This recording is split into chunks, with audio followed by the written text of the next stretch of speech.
యాక్చువల్గా సార్ దీనికి సంబంధించి డిజైన్ మార్పు విషయంలోనే కేసీఆర్ గారు దీన్ని అంటే పెద్ద ఎత్తున అవినీతికి అదొక మూల కారణం.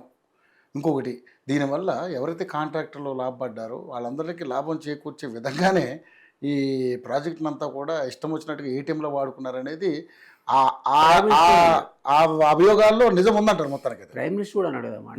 ప్రైమ్ మినిస్టర్ కూడా వచ్చి ఆయన ఆధారాలు లేకుండా ఏ ఎవిడెన్స్ లేకుండా ప్రైమ్ మినిస్టర్ స్థాయి వాడు ఆ మాట అనకూడదు.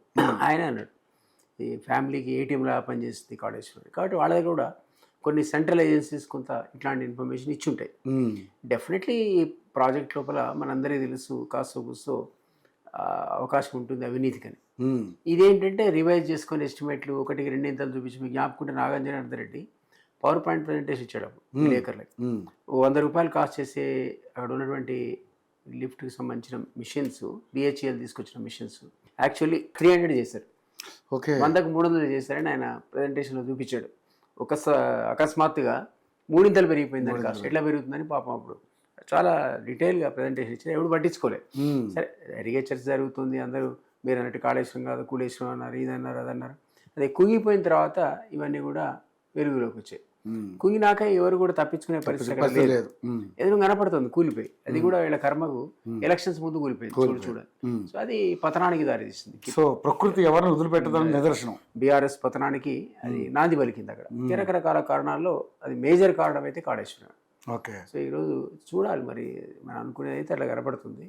ఇది పొలిటికల్ అడ్వాంటేజ్ తీసుకొని ఆ తర్వాత అరెస్ట్ల కొనసాగిస్తారని. అరెస్టులు చేస్తే మరి లోకల్ బాడీలో వాళ్ళకి సింపతి వస్తా అది కూడా మనం చూడాలి. నాకు తెలిసి లోకల్ బాడీ ఎలక్షన్స్ కూడా ఇప్పటికిప్పుడు రావు. సెప్టెంబర్ 30 రావాలి, కోర్టు ప్రకారం రావాలి. కానీ ఎవరో వాళ్ళు మళ్ళీ కోర్టు పోతారని అనుకుంటున్నాను. ఎందుకంటే క్యాప్ తీసేశారు 50%. తీయడానికి వీలు లేదు. 9th షెడ్యూల్ అమెండ్మెంట్ లేకుండా మీరు రిజర్వేషన్స్ క్యాప్ని 50% తీయడానికి సుప్రీంకోర్టు ఒప్పుకోదు. ఎవరోళ్ళు పోయి సుప్రీంకోర్టు డోర్ నాక్ చేస్తారు, చేసి ఇది ఆగిపోతుంది. దీనికి సంబంధించిన బిల్లు ఆర్డినెన్స్ ఆయన సంతకం పెట్టలేదు గవర్నర్. దాన్ని కూడా ఆయన ప్రెసిడెంట్ పరిశీలనకు పంపించాడు. ఆల్రెడీ ప్రెసిడెంట్ దగ్గర 2 బిల్లులు ఉన్నాయి. దీంతో పాటు ఇది ఒకటి తోడైంది. కాబట్టి అంత తొందరగా వీళ్ళు ఏదో ధర్నాలు జంతర్ మంతర్లు చేసినంత మాత్రాన ఈ బిల్లు ఈ అమలుకు నోచుకుంటుందని అనుకోవట్లేదు. కాబట్టి 42% అనేది పార్టీ పరంగా ఇచ్చుకుంటూ వాళ్ళు ఎలక్షన్కి పోవాల్సిందే తప్ప అఫీషియల్గా వాళ్ళు దాన్ని జీవో ద్వారానో అమెండ్మెంట్ ద్వారా తీసుకొచ్చే పరిస్థితి ఇప్పటికిప్పుడైతే లేదు. కాబట్టి నాకు అనుమానం ఇది లోకల్ బాడీ కాస్త 3-4 నెలలు వాయిదా పడతాయి. ఈ లోపల వీళ్ళు అరెస్ట్ల పర్వం కొనసాగిస్తే 4 నెలలకే చల్లబడుతుంది.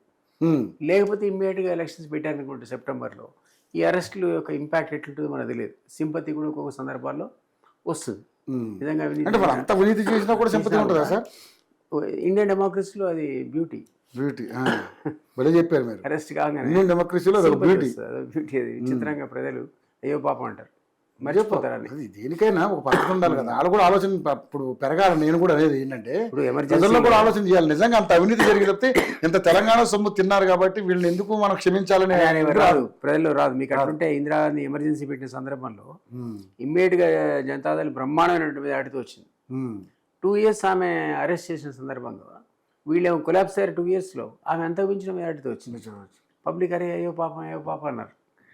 ఇదంతా మర్చిపోయారు. ఆమె ఎమర్జెన్సీ పెట్టింది, అవినీతి, ఇవన్నీ మర్చిపోయారు. అందుకే ప్రతిసారి కేటీఆర్ అరెస్ట్ చేసుకుంటే మంచిగా చేసుకొని జైల్లో కూర్చుంటా, నా వ్యూహాన్ని నేను రచిస్తా అన్నాడు. తిరిగి మళ్ళీ పాదయాత్ర చేస్తా, ప్రజల్లోకి వస్తా, అధిక కవిత కూడా అంత ధైర్యంగా పబ్లిక్లో తిరుగుతుంది కదా.